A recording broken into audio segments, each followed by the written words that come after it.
I built two seven-figure-a-year YouTube channels, and one of them has over 1 million subscribers. And here's the thing.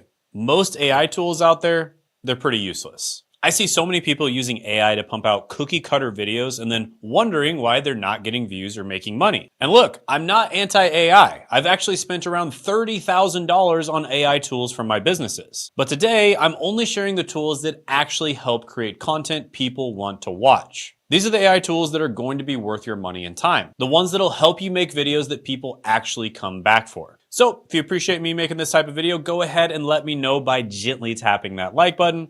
And let's jump into it right now. All right, so first of all, who am I? Well, my main channel is Shane Hummus. I've gotten over 108 million long form views, not just short form, but long form views. And I've made $1.4 million just from AdSense alone. I also have other businesses attached to my channel. This month, for instance, I made over $325,000. And this is sales from my Shane Hummus Unfiltered channel, which is the channel that you're watching right now. So let's go over the entire video creation process. And this is a process right here that I've mapped out in this flowchart, starting off with idea generation, then thumbnail, title, intro, then script writing, then recording, video editing, uploading, optimizing, video launch, and analyzing results with, of course, some quality control steps in between. And let's talk about what AI tools I use at each step. So the first one is going to be vidIQ. And we're going to be using vidIQ to help us come up with good video ideas. Now, the reason I put 40% right here on the video idea is because it's literally one of the most important things. 40% might be too low. It's probably more like 60, 70, 80% of the chances of success of your video is the video idea. Now, the way I find videos is with the icon method, which I'm not going to go over in detail in this video, but I am going to show you how to use it. So essentially, the icon method is you find videos that are from a small channel that are pretty badly made that still did extremely well. So this is a case right here. You've got Gentle John. This is a video that I found years ago, and I made a video that ended up getting millions of views because of this one. And you can see he had about 10.6K subscribers at this point, and the video had 760,000 views. And it was terribly made. You can see this is the thumbnail. It's just a still shot of the video, and the door is in better focus than his face. The audio was also horrible, and he was kind of drunkenly talking about stuff and just ranting about college degrees without any editing, and it was filmed on an absolute potato. So it was a terrible video, just objectively terrible, yet, and it came from a small channel, yet it got 760,000 views. So that is the icon method in a nutshell. So we're going to start off with vidIQ. And here you would want to basically just type a keyword that's related to your niche. So in that particular case, I was talking about college degrees. So I'm going to go ahead and type that.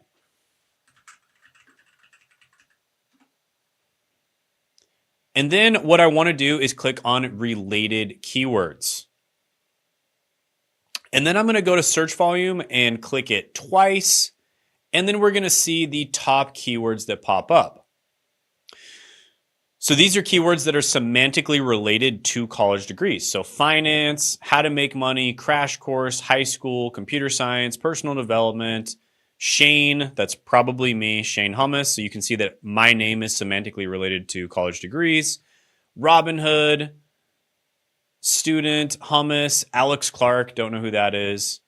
Study hall, business finance, funny skills, highest paying jobs, funny skit, Arizona State University, et cetera, et cetera. And you can just go down the list and you can look at all these keywords. And then if there's a keyword that interests you, you just go ahead and you type it into YouTube search. And as you can guess, this is exactly how I found this video, The Most Worthless College Majors. I basically just typed in college majors. I was scrolling. I saw this video pop up. I saw that it was terribly made, yet it still got a ton of views. And I remade it with a much better video, which is the most useless degrees. Now, a couple things to note here. I did not copy anything except the idea. As you can see here, the title is different. I actually don't even use the same keyword. I don't use college majors. I use the keyword degrees. I also don't use worthless. I used useless instead.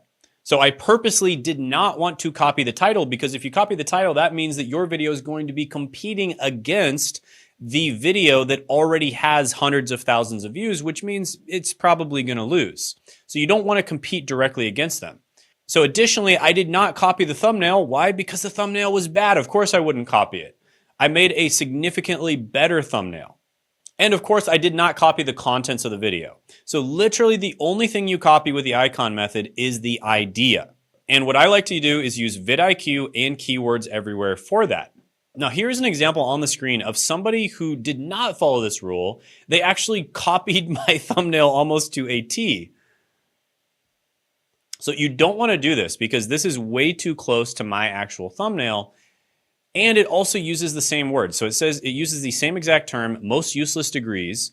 And the thumbnail is very similar to my original thumbnail. And as you can see, he didn't get that many views. And there's a reason for that, because it was way too close to the original. So don't do that. And I'm not just saying it because, one, it is kind of unethical, which it is, but two, it doesn't work. So don't do it. Now, there's another tool that I really like using that kind of makes this process a little bit more quick and just slightly easier. This is a paid tool, but it's oneof10.com. Now, you can absolutely just use the YouTube search feature. In fact, what you can do here is go to filters, and you can filter either by relevance or view count. Depending on your niche, either relevance or view count are going to be better. But if you want to save yourself a little bit of time, what you can do is use oneof10.com, and we're going to go ahead and type in college degrees here.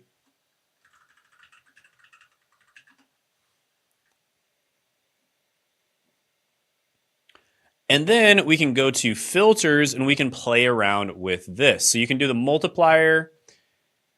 I'm not going to mess around with that, but I am going to go to views, and I'm going to try to find a video that has at least 100K views or close.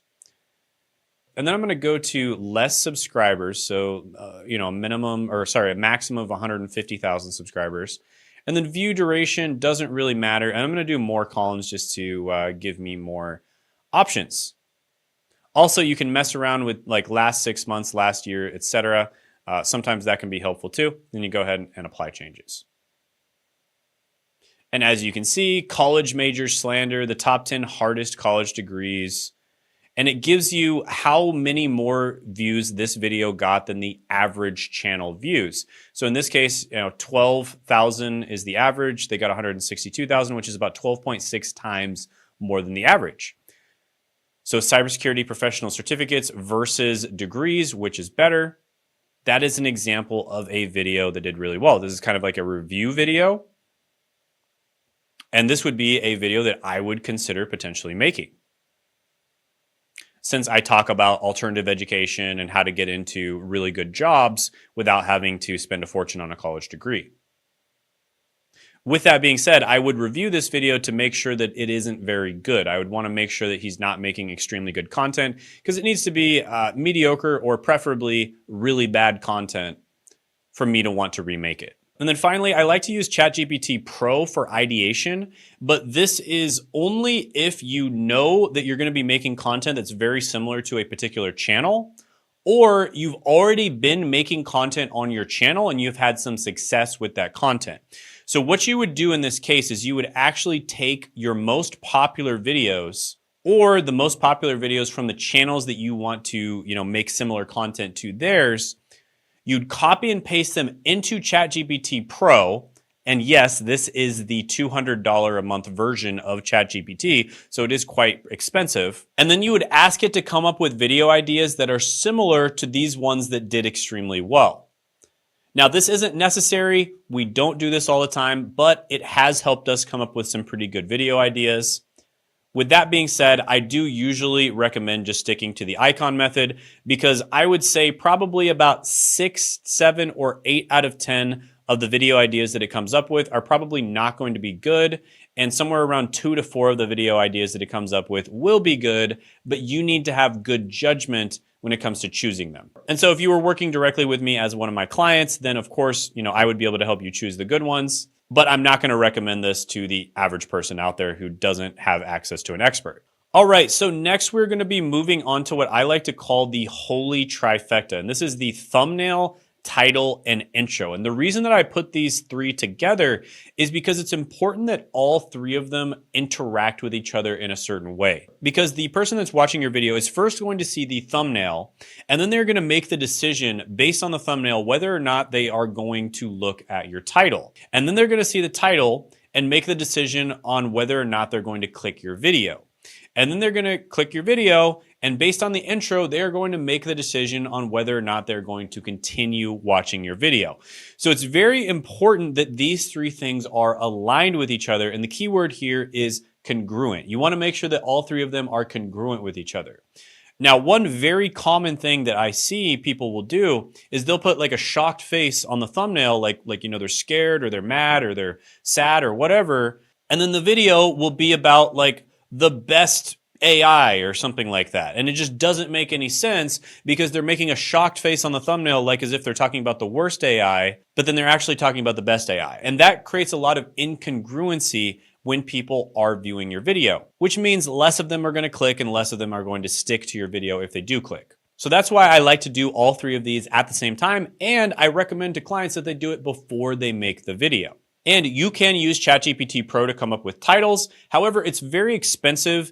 And typically, once ChatGPT Pro has helped you come up with the idea, which you don't even have to use it with the idea, but if you do that, you can actually just migrate all of those ideas over to Claude. And Claude is without a doubt the best at the content creation side of things. So it can help you, turn that idea into a really good title. So here is a really good title idea prompt that you can use to come up with really good titles for your video. Now, in this particular case, I'm going to use the example of the most worthless college major. So that's kind of like the idea. And I'm going to throw this into Claude and see what it comes up with. Now, a lot of the time, I'll actually ask it for 5 to 10 different versions, and then I'll pick the one that I like the most. Now, in the same exact chat, just so we know that it has context, I'm going to ask it to come up with thumbnail ideas as well.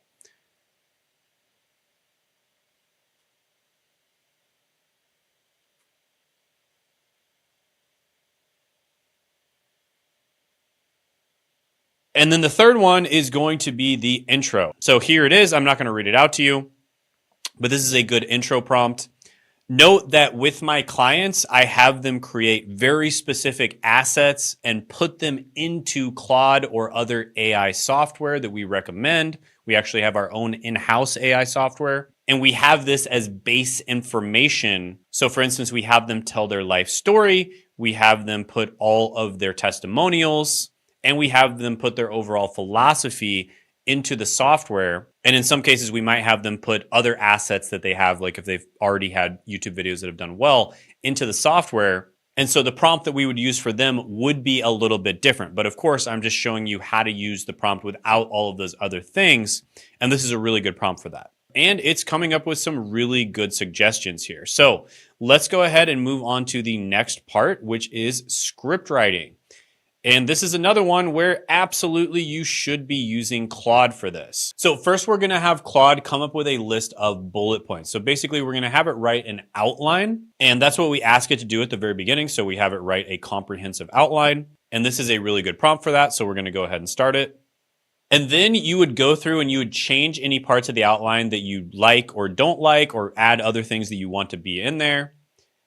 Or maybe you just don't do anything, right? That's totally fine as well. Depends on what type of content you're wanting to make. These scripts will produce really good content, but usually, people are going to want to add their own stuff in there a little bit.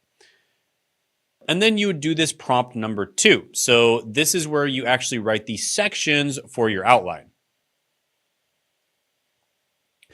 Now, in this particular case, I give it a little bit of context. I say that I'm a YouTuber who talks about college education system, and I help people find careers that people actually like and careers they can make money out of. So obviously you would change that part to describe yourself and give some context about your situation. But then you'd add everything else here, and it would create a script for you. Now, usually it'll just create the first part of the script. If you want the full script, you'll usually have to prompt it several times. Generally speaking, for every 2,000 words, your video is going to be anywhere from about 10 to 15 minutes long. Then we would move on to section number 3, which is recording. So this is the part where if you have a personal brand, unfortunately, you have to do this part. You cannot outsource this part to anybody else. And by the way, right before this section, I highly recommend doing some quality control, which is something that we would hire a creative director for, or you would just do it yourself. But if you're doing everything yourself, you kind of automatically do the quality control. So you don't have to do it. But if you have a team, you definitely want to do quality control at this step. And same thing with right after the idea generation step. Let's say you come up with 10 ideas. You might choose like 2 out of the 10 ideas to actually go forward with. Now, there's only a few things when it comes to the video recording that I recommend.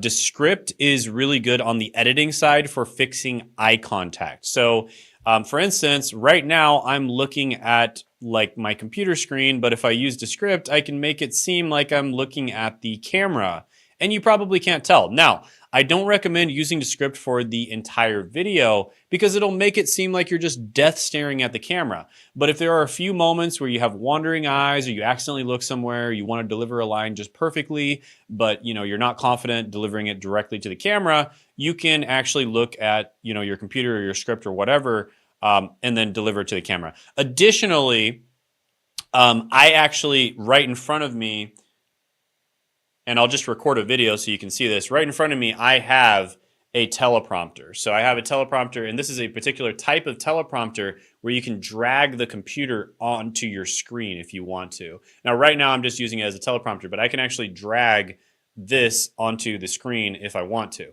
And then additionally, Adobe Podcast can help you fix, I wouldn't say bad audio, but it can help you fix like mediocre to like in between mediocre and bad audio, and it can make it good enough. However, if you want to get good audio, you have to get really good, clean audio right off the bat. And even with Adobe Podcast, your audio isn't going to be like amazing. It'll probably be like maybe 8 out of 10, just good enough to where the person who's watching your video won't immediately click off if you're recording it with something like a phone or something like that. But Adobe Podcast is extremely useful for making sure your audio is good enough. And then when it comes to video editing, again, Claude is super clutch. And what you can do here is you can actually use Claude for B-roll suggestions. So you can actually ask it for suggestions for different B-roll or different types of edits that you can put into the video. And you can do this pre-production and post-production. So you can actually do this before you record the video and have it give suggestions for the types of edits you're going to put into the video. And then this will help you, when you're actually recording the video, kind of visualize what it's going to look like. And then you can also do it post-production. You can take the script from the video that you actually recorded, plug it into Claude, and then ask it for suggestions on different types of B-roll or different types of edits that you can do in order to enhance the video. So for instance, you could say what comedic B-roll is appropriate for this section. And we could put in a script section here and then ask it to come up with suggestions that the editor can put in to make it a little bit funny. And here are the suggestions that it came up with. Not bad. Then you've got uploading and optimizing. And for this one, I highly recommend vidIQ. Now, to be fair, vidIQ does use some AI, but I think for this part, it's not really AI, at least not as far as I know. But it'll tell you kind of like what you can put in the description and the tags you can put in there. And I suppose maybe, it can integrate a little bit of AI or give you suggestions for the types of keywords you can put in the description to get more views from search. And then Claude is really the one that's going to be really good for generating descriptions and putting the right keywords in there. So you can use Claude to put in your description to attract the right types of people, put the right type of keywords in there. It's going to be the best. Again, Claude is just the best for content creation in general. And then you've got video launch, and there's no AI for this. You just basically launch the video. With that being said, a lot of the time it is a good idea to pay attention to the video launch, because if it's not doing well, you can change the title or change the thumbnail, and sometimes you can actually rescue the video by doing that. But that's pretty advanced, and it's not something you need to know. Next is going to be analyzing results. So this is something that either you could do, or if you have a creative director, they could do. And I highly recommend ChatGPT Pro for this. ChatGPT Pro is really good. It's honestly the best when it comes to problem solving at this particular moment in time. Claude is still pretty good at it. Like if you're only going to have one AI tool, it's definitely Claude. Claude is still pretty good at it. But ChatGPT Pro, when it comes to problem solving or like really advanced deep thinking stuff, is the best at the moment. A cheaper version, or I guess kind of free in some cases, would be DeepSeek, but it's not going to be anywhere near as good as ChatGPT Pro at the end of the day. and probably even Claude would be slightly better. So basically what you would do here is you could kind of just like analyze the results of the video. You know, let's just say you have like 20 videos uploaded. You could plug all 20 of them in, all the stats. You can literally just copy paste on your YouTube page. Or if you want to, you can go into your analytics and do it. And a pro tip here is to also put the amount of money you made from each video, which you can track with a tool like Hyros, or you can just track it manually if you have the UTM parameters set up. So you can put the amount of money you made from each video and plug it in there. And then you can ask, based on the amount of money you made from the video, what other types of videos that you should make. Now, for those who waited until the end, I'm going to tell you about a secret tool that you can use that I have been using lately that's honestly really amazing. Now, you don't have to use this tool, but it's kind of a visual way of using all the other tools that I recommend. And this tool is called Poppy AI. So here's what it looks like, and it's basically an extremely visual tool. So you can use the other tools such as ChatGPT, for instance, with Poppy AI, but it basically creates a flowchart. So it's very similar to this flowchart that you see here. You can create it on Poppy AI, but then you can ask it questions based on the information that you have in the flowchart. So just as an example of something you could do, you could upload a bunch of your sales calls that you've had, put that as information in Poppy AI, and then you could upload a full course from Alex Hormozi on how to sell. And then you take that information and you ask it questions on what you could do better in your sales calls. That's just one example of what you can do with Poppy AI, and it's really good when it comes to creating content as well. So you don't have to use it. Everything that you can do with Poppy AI, you can just do automatically with Claude using projects, but it's just a really nice visual way of seeing everything. And we've been using it lately, and I've been really liking it. So yeah, guys, I would say this tool is probably like 10, 20% better than Claude. Claude is just a quantum leap from any other AI tool. You absolutely have to use Claude if you're making content. But this one, you don't have to. It's just really nice, and they're getting better. So if they get, significantly better, I'll recommend them even more. But yeah, really cool tool. And on this channel, I tell you guys the absolute sauce. I give you guys all the absolute best stuff. But if you're a busy business owner that wants to implement things faster, or you just want to work one-on-one with an expert that can give you feedback and tell you exactly what you're doing right, what you're doing wrong, and what you need to do in the future so that you can grow much faster, then go ahead and book a call with me down in the description and the pinned comment below. I've helped over 5 people make it to 8 figures a year on YouTube, and I've helped over 15 people make it to 7 figures a year, and countless others make thousands of dollars or a full-time income. And watch this video right here to see exactly how I make multiple 6 figures per month while only having to work 4 hours a week or less on my YouTube channel.